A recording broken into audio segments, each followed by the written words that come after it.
Beralih ke berita lainnya pemirsa, komunitas masyarakat anti korupsi Indonesia menyoroti terhambatnya proyek kolam retensi Simpang Bandara yang sudah mendapatkan dukungan anggaran hingga puluhan miliar rupiah. Pihaknya mendesak pemerintah Provinsi Sumatera Selatan dan penegak hukum transparan dalam proses penanganannya.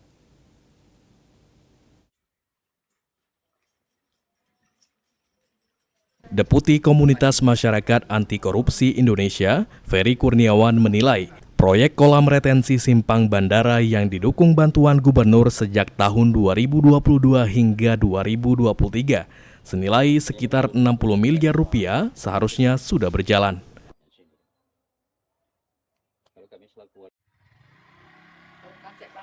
Namun hingga kini pelaksanaan proyek tersebut masih tertunda.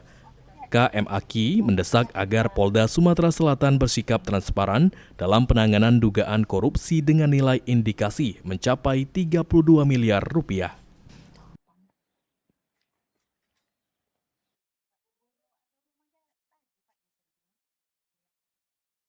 Jika proyek tidak segera terrealisasi, dampaknya dikhawatirkan menimbulkan banjir di kawasan yang menjadi lokasi pembangunan. Untuk itu, KMAK meminta pemerintah Provinsi Sumatera Selatan segera menuntaskan realisasi proyek tersebut.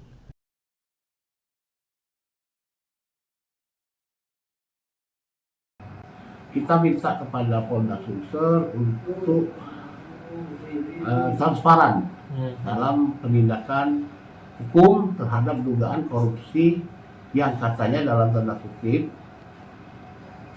nilai kerugiannya mendekati 30 miliar. Dan apa dampak yang dirasakan masyarakat bila proyek ini terus mangkrak?